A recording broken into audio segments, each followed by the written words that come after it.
memberontak saat diciduk, pelaku pembunuh nelayan di Muara Angke ditembak polisi. Polisi menembak kedua kaki Muhammad Yusuf, 32, pelaku pembunuhan nelayan di tempat pelelangan ikan Muara Angke pada Jumat, 13 Juni 2025.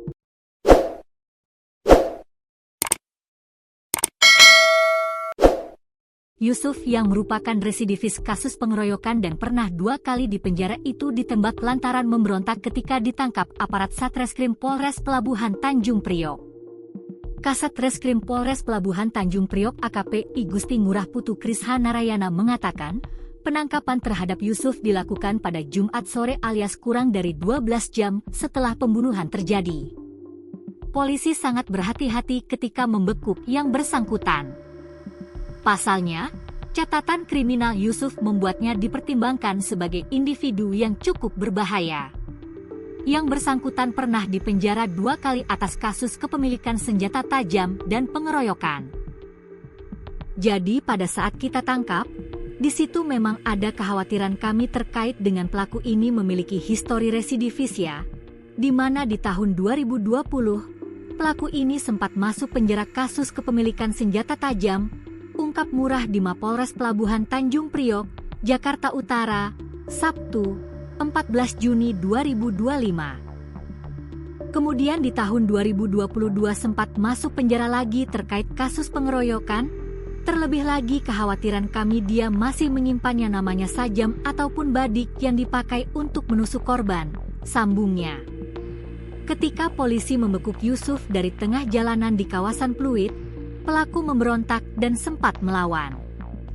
Pelaku semakin beringas ketika dibawa ke arah tempat pelelangan ikan Muara Angke untuk menunjukkan badiknya yang dipakai menusuk korban, Arifin, 38.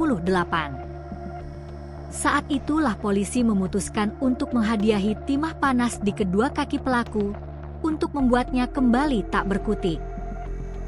Saat dilakukan proses pengamanan memang sempat ada pemberontakan, saat itu langsung kita amankan. Kemudian kita suruh cari di mana lokasi dia menyimpan barang bukti badik atau sajam tersebut, ucap Murah. Di situ kemudian si pelaku ini kemudian mencoba untuk mengambil kesempatan di tengah proses itu, sehingga dilakukan upaya sebagaimana Perpol 1 tahun 2009 terkait dengan tahapan penggunaan kekuatan pada Polri, kita lakukan tindakan tegas terukur, jelasnya. Murah mengatakan, pelaku membunuh korban pada Jumat dini hari sekitar pukul 4.45 waktu Indonesia Barat. Setelah menerjunkan tim dengan kekuatan penuh, termasuk berkoordinasi dengan unit Reskrim Polsek kawasan Sunda Kelapa, Satreskrim Polres Pelabuhan Tanjung Priok akhirnya menangkap Yusuf pada Jumat sore sekitar pukul 15.30 waktu Indonesia Barat.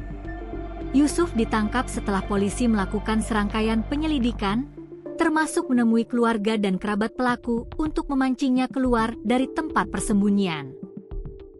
Jumat sore, Yusuf berencana kabur keluar kota dengan menggunakan kereta.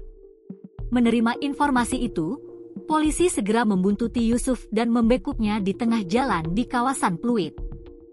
Kita sudah jaga beberapa tempat-tempat yang ada pintu keluar di Muara Angke, kita juga sudah jaga.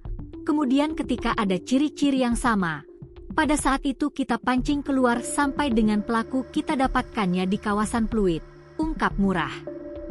Yusuf telah ditetapkan tersangka dengan jeratan pasal 338 KUHP tentang pembunuhan dan pasal 351 KUHP tentang penganiayaan berat. Ia kini ditahan di Mapolres Pelabuhan Tanjung Priok. Sebelumnya, penusukan yang dilakukan Yusuf terhadap korban Arifin terjadi di depan sebuah warung di TPI Muara Angke pada Jumat dini hari.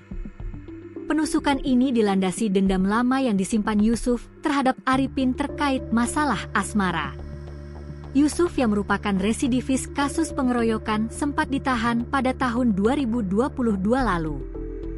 Saat itu, kekasih Yusuf berinisial R memutuskan hubungannya dan menjalin hubungan asmara baru dengan korban Arifin. Dari situ kemudian keluar penjara, hubungan antara pelaku dan korban yang sudah kenal sejak tahun 2019 ini menjadi sedikit renggang dan sinis. Jadi sepanjang 2023 hingga 2025 hubungan antara pelaku dan korban sudah tidak harmonis. Karena hal tersebut, kata Ngurah. Makanya kemarin motif asmara yang memang kita duga awal itu memang ini menjadi pemicu keretakan hubungan antara pelaku dengan korban. Di mana pada saat bertegur sapa di hari Jumat, 13 Juni 2025 itu kemudian pelaku dan korban sempat terjadi adu mulut sampai dengan dorong-dorongan dan terjadi penusukan, pungkasnya.